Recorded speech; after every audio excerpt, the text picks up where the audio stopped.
یہ بھی آخری جو سوال آیا تھا اقامت دین کا، تو اس میں میں نے باقاعدہ ویڈیو ہے، وہ انگلش سب ٹائٹل کے ساتھ ریکارڈ ہوئی بھی ہے، پورا میں نے لائے عمل بتایا ہے کہ آپ نے اقامت دین اس نیشن کے اوپر کرنی ہے جو دین اسلام کے اوپر ہو، جو معذرت کے ساتھ پاکستان کے شناختی کارڈ میں مسلمان ہو اور اللہ کے حضور میں مسلمان نہ ہو، ان پہ اقامت دین نہیں ہوگی۔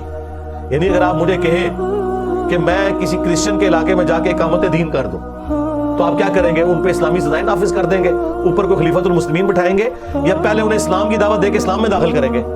کیا سٹیجز ہیں؟ اسلام میں داخل کریں گے۔ تو سرکار پاکستان میں کتنے مسلمان ہیں؟ پاکستان کے شناختی کارڈ میں نہیں، اللہ اور اس کے رسول کے ہاں عز و جل و صلی اللہ علیہ وسلم۔ عقیدے کے حوالے سے کتنے مسلمان ہیں؟ اعمال کے حوالے سے کتنے مسلمان ہیں؟ تو ہمارے سر شرم سے جھک جائیں گے۔ 2% مسلمان بھی نہیں جو جمعے کی نماز پڑھتے ہو، 5 وقتہ نماز تو 0.0001% ہے۔ ایک بندہ نماز ہی نہیں پڑھتا، اس کے اوپر اسلامی نظام نہیں قائم کیا جائے گا۔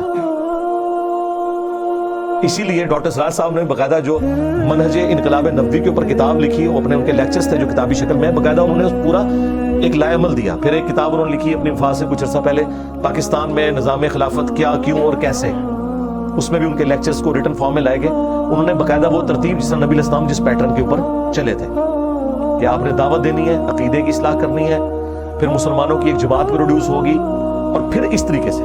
اس کے لیے ضروری نہیں ہے کہ کسی شخص کی زندگی میں یہ سارے کام ہو گئے۔ نبی الاسلام کی مختصر زندگی کے اندر اتنا بڑا انقلاب حضور سے پہلے کبھی نہیں آیا، وہ اللہ کی خاص غیبی تائید تھی۔ والذی ارسل رسولہ بالہدی ودین الحق لیظہرہ علی الدین کلہ ولو کرہ المشرکون۔ نبی الاسلام کی مختصر زندگی میں اللہ نے دین کا غلبہ کروایا، یہ آپ کی خصوصیت ہے۔ اس کے بعد اس بڑے لیول کا انقلاب نہ آپ سے پہلے کبھی آیا، نہ کبھی بعد میں آئے گا، ہاں صدیوں میں آ سکتا ہے۔ آج اگر آپ کو سعودی حکومت نظر آ رہی ہے تو یہ ایک دن میں تو قائم نہیں ہوئی ہے، ایک پورے کے پوری پیچھے محنت ہوئی، پھر انہوں نے، چلے وہ عرب ریولوشن تھی لیکن الٹیمیٹلی اس کے سائیڈ بینیفٹ ہوئے، ایٹ لیسٹ جو شرکیہ اور بدعت والی ایکٹیویٹیز حرم مکہ اور حرم مدینہ میں تھی وہ انہوں نے ختم کی۔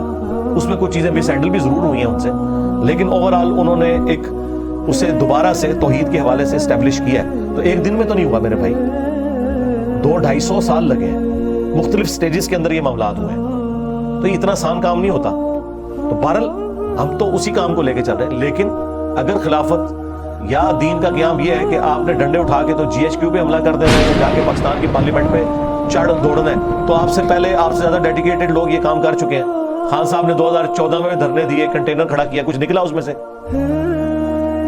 اس طریقے سے آج کے اس ماڈرن دور میں آپ حکومتیں نہیں بدل سکتے کہ جا کے کہیں پہ قبضہ کر لیں، کیونکہ اب سیاسی حکومتیں ہیں اور گورنمنٹ کی ایک فوج ہوتی ہے، ایک عدلیہ کا نظام ہوتا ہے، اس کے تحت سب کچھ چل رہا ہوتا ہے۔ اس طریقے سے جتھوں کے ذریعے آپ کچھ نہیں کر سکتے۔ اگلے زمانوں میں ایسا ہوتا تھا کہ ایک بادشاہ دوسرے کو قتل کر کے اسی تخت پہ بیٹھ جاتا تھا، پھر آگے اس کی بادشاہ چل پڑتی تھی، لیکن اب اس طرح نہیں ہے۔ نواز شریف صاحب کو ہٹایا، خاقان عباسی اسی پارٹی میں دوبارہ وزیر اعظم بن گیا۔ یہ تو نہیں ہوا کہ نون لیگ کی حکومت ہی ختم ہو گئی، ایسے تو نہیں ہوا تھا۔ تو آج کے اس ماڈرن دور میں جس طریقے سے دنیا چل رہی ہے، اس کو آپ سمجھیں، اس میں گیون سرکمسٹانسز میں آپ جو بیسٹ پرفارم کر سکتے ہیں وہ آپ کرنے کی کوشش کریں، بجائے لوگوں کو نان اسٹیٹ ایکٹر بنانے کے اور لوگوں کو ابھارنے کے، یا اے سی والے کمروں میں بیٹھ کے خوشو خضو کے ساتھ ویلاگ بنانے کے۔ ٹھیک ہے، اس طرح نہ فلسطین آزاد ہونا ہے نہ کشمیر آزاد ہونا ہے، یہ کنٹینیوس ایفرٹ کا